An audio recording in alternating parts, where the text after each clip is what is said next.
Wesh la famille, j'espère que vous allez bien. Est-ce que vous êtes prêts pour ce que je vais vous dire? Parce que j'étais en train de m'intéresser beaucoup plus particulièrement à cet événement Heure Zéro. Et si Fortnite n'avait pas setup, tout ce qu'on va voir dans le futur sous nos yeux et personne ne l'a vu. Aujourd'hui les gars, je vais vous parler de choses que je viens juste de capter. Je me suis dit mais attends, et si c'était sous nos yeux depuis le début? Les gars, installez-vous bien confortablement. Aujourd'hui on va être parti pour une vidéo mi-théorie et aussi histoire de ce qu'on a découvert dans les fichiers du jeu et qui va se passer dans le futur. Les gars, asseyez-vous bien confortablement. Et on est parti pour cette vidéo de malade mental.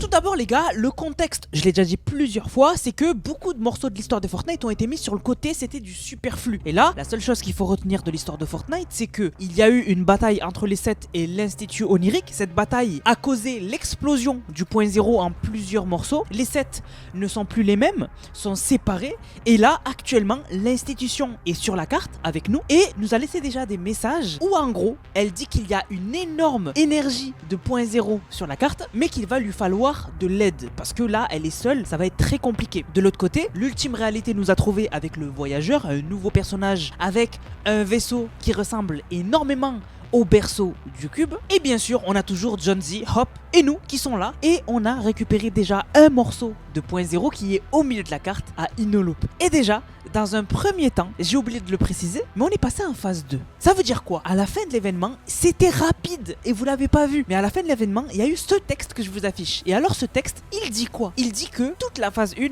qu'on a vécue, donc de l'histoire de Fortnite avec l'ultime réalité, en gros l'ultime réalité, tout ce qu'ils ont fait dans la phase 1, que ce soit rentrer le cube dans le chapitre 1, observer qu'il est allé à Loot Lake, qu'il a corrompu le point zéro, l'explosion du chapitre 1, ensuite à chapitre 2, la reine du cube, en chapitre 3, l'héros, en chapitre 4, Triarch Nox, tout ça, c'était une expérience. L'ultime réalité, les aliens, tout ce qu'ils ont fait depuis le début, parce que je vous l'ai dit, je vous l'ai répété plusieurs fois, tout ce qui s'est passé dans Fortnite a commencé avec une seule chose, c'est le cube. À la base, le visiteur est venu sur la carte, donc un membre T7, et il est parti. Et après, la faille allait se fermer. Mais au final, quelqu'un a utilisé cette faille pour créer un effet boule de neige qui nous a créé énormément de problèmes. C'est l'ultime réalité. Et on se rend compte qu'en fait, tout ça, c'était une expérience. C'était une expérience. Ils nous l'ont dit à la fin de l'événement 0. À la fin, il y avait écrit phase 1 terminée. C'était une expérience. Et ils nous disent du coup, l'expérience elle s'est arrêtée quand on a battu la présence obscure. Et donc maintenant, on passe à la phase 2. Et dans cette phase 2, qui vient avec l'ultime réalité? Eh bien, le voyageur. Donc là, les gars, on est passé à une étape supérieure. Depuis le début, l'ultime réalité nous a manipulés. Et en gros,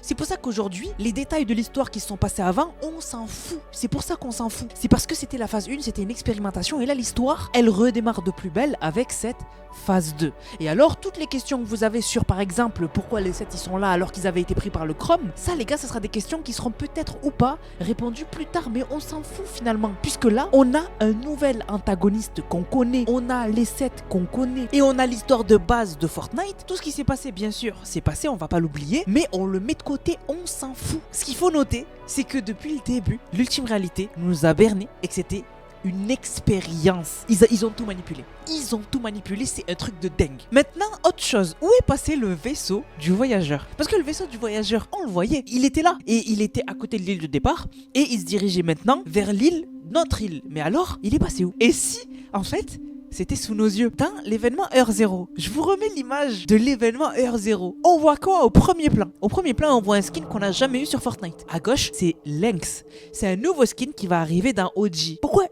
C'est quoi ce bordel? Genre, pourquoi Fortnite nous l'a mis là? Ok, ils nous l'ont mis là pour qu'on la voie, d'accord. Maintenant, si on regarde cet écran de chargement du voyageur, on voit le voyageur dans le futur donc de la saison qui est énervé, mais derrière lui, on voit qui? On voit Lynx. On voit Lynx derrière lui.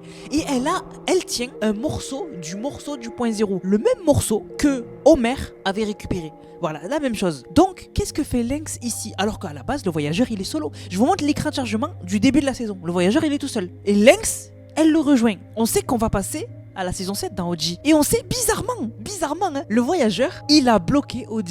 On ne peut pas aller voir ce qui se passe là-bas. On peut pas. C'est fermé à cause du voyageur. Et donc Lynx, elle sera dans le pass de combat de la saison 7 de OG. Donc, elle est en OG Lynx. Et elle va se retrouver avec le voyageur. Et si en fait le voyageur était allé faire un tour dans OG? Et du coup, c'est pour ça que son vaisseau n'est plus là. Son vaisseau est dans OG.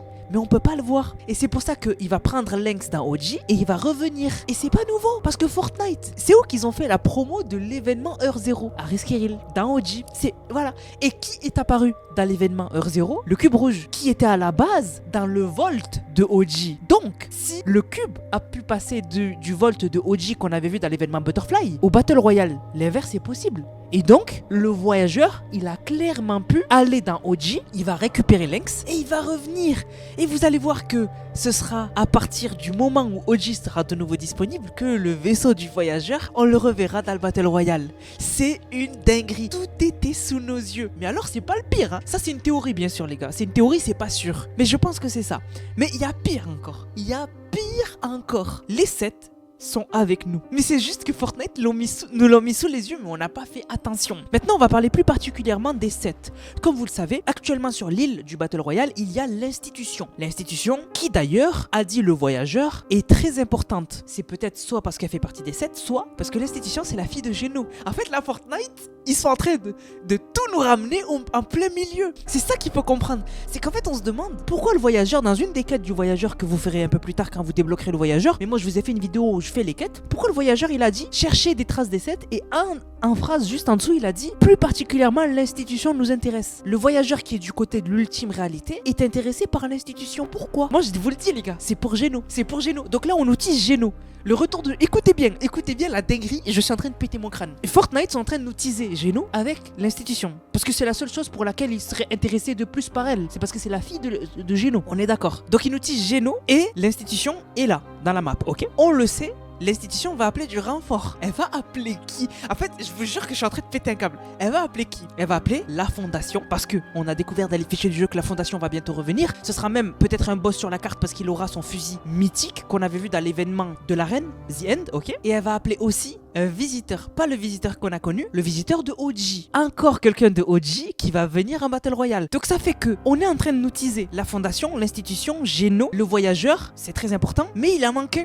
Il y en a un qu'on a vu dans l'événement Heure Zéro. Cette phrase n'était pas anodine. Quand le mecha est apparu et qu'il a shooté dans le cube. Pourquoi Hop elle a dit qui pilote ça? Pourquoi elle nous a dit ça? Pourquoi Fortnite ils se sont pété la tête à mettre une phrase qui dit pour qui pilote ça? Parce que je suis sûr à 1000% que dans le vaisseau, il y avait le paradigme. Je suis sûr que le vaisseau a entendu l'appel de Jones dans l'événement des Sims, enfin dans l'événement Heure Zéro, elle a entendu l'appel, mais elle n'a pas voulu intervenir parce que elle a senti qu'elle aurait pu se faire repérer par le voyageur. Je suis sûr et certain qu'elle savait qu'elle allait se faire repérer par quelqu'un de dangereux. Sauf qu'elle a dû intervenir obligatoirement, mais du coup, on est en train de nous teaser le paradigme. Bien sûr, c'est une théorie, les gars. S'il faut, dans le mecha, il n'y avait rien. Mais les gars, si j'ai raison, on est en train de nous ramener Geno. C'est la première fois dans l'histoire de Fortnite qu'on verra Geno, si c'est vraiment Geno qu'on est en train de nous teaser. À cause de l'institution, on est en train de nous teaser Geno. L'institution, le voyageur, donc avec Lynx, etc. La fondation, le visiteur, c'est une dinguerie mentale ce qui est en train de se passer. Mais c'est pas fini, puisqu'on a découvert autre chose. On a découvert que le Volt va être recréé en chapitre 7.